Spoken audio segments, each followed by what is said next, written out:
the season opener, there's singing and music involved. Oh, that's right. As well. Yeah. Technically there is. There's a lot of singing and music. Yeah, you're right. Good Yeah. job, Jensen. And a little rump shaking. Oh,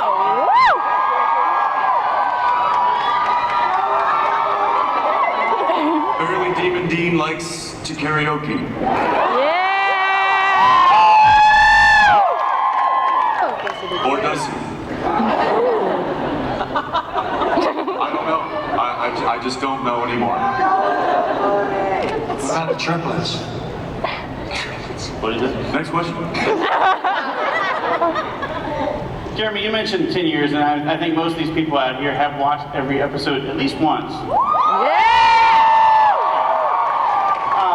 Jensen and Jared, what was that first, doing that pilot episode, what was that like? Take us back 10 years. I don't I remember. don't remember that far back. It was wild. People have actually asked because now we've made it so far, thanks to you guys.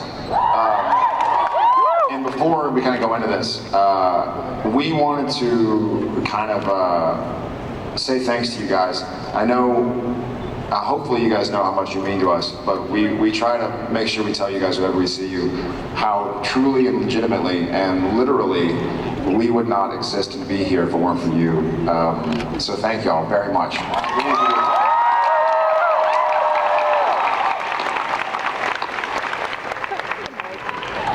Well, we appreciate that. But as far as filming the first episode, the pilot, God, I mean, it was 9.5 years ago. And I think we knew we were onto something. I think we knew we had something. I remember Jensen and I looking at each other and saying, dude, like we might get picked up to do a season or something. Like this is yeah. Except it was really high pitched because we were like 19 years old. And here we are. And it's pretty outrageous. It's a lot of fun, to borrow Jeremy's word. And it's humbling. I had the opportunity yesterday, so I went to see my buddy at Nerd HQ, Zach Levi. And then I walked home and I got to see some people.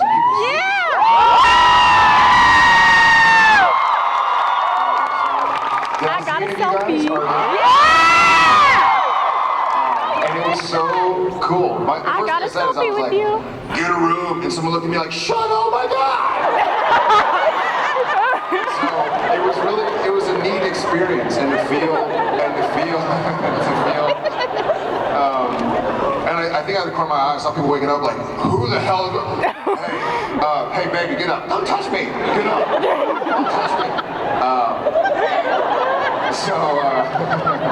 That was awesome. I love that. I hope I can do that every year from here on out. That was fun to be a part of the excitement and the craziness and the sleeping bags. Lots of sleeping bags. And it was all very healthy, clean fun. I was pretty excited. I thought it was gonna be like a hippie commune. I was like, do like Dirty needles all dirty. Like the smell of patchouli. It was all just good, clean fun. Anyways, so that experience as the bookend, like talking about the pilot and talking about kind of where we are now, literally last night or this morning at 2 a.m. And everything in between, it's been awesome and humbling and great to be a part of. So thanks, guys.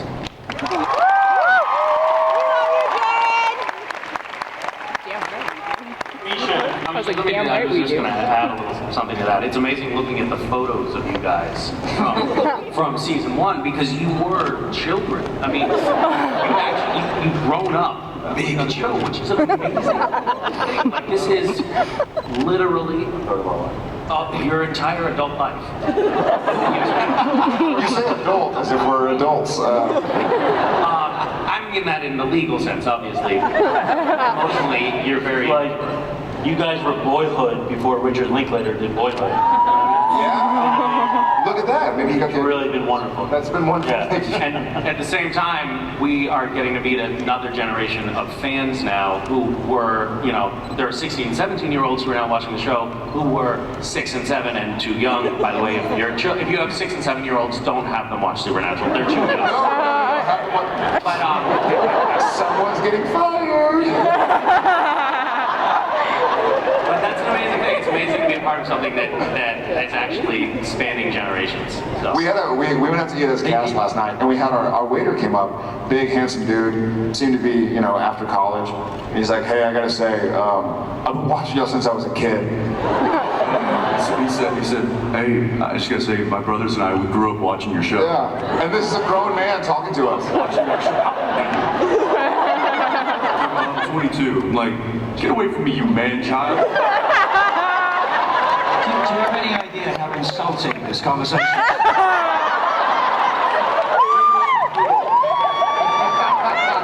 They have no tact and no kindness. But to bring it back, I think the pilot, from our perspective, we look back on that, we're like, amazing. It's humbling, the fact that that's, it was this little kind of show with a network that was about to merge with another network, and there was a whole bunch of stuff going on, and we just kind of kept our heads down, and we're like, maybe we don't make too much noise, they'll keep us on the air. And we just kept the music up and the car tuned up and kept us going, and here we are, season 10. So thank you.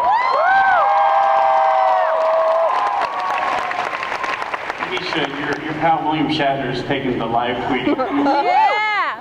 Yes. Now, would you like to get him on an episode? On Instagram. Yeah. Yeah. That'd be great. I mean, obviously, he'd have to audition with everyone else. Actually, harder than anyone else.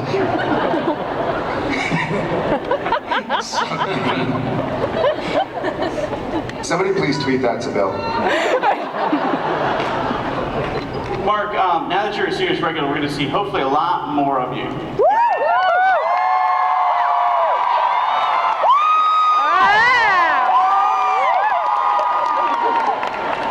From our perspective also, y'all can't see under this table, but we're currently looking at a lot more of them. He doesn't like to wear pants, so they're on the floor. Take it off! Someone just said take it off. What are we going to a little bit, maybe in the first few episodes? First few episodes? Am I in the first few episodes? Yeah. I'm not dead yet? Not yet? Not yet. Yeah, or what are we going to learn about You're that? going to learn about Crowley? Yeah. Well, what is there left to learn? You have to understand that Crowley is always right.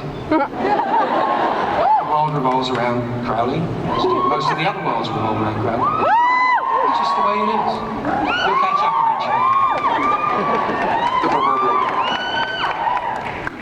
And Jensen, it's interesting to watch Dean over the course of 10 years because obviously there's the relationship with Sam, but then there's been the bromance with Castiel.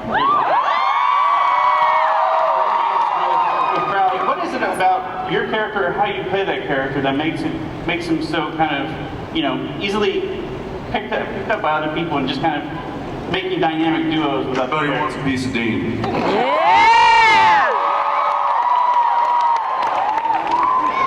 He's just the guy to have around if you're in a jam.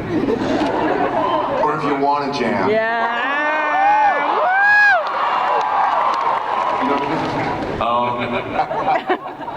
I like Demon Dean. I think Demon Dean's You really like cool. Dean? I love Demon Dean.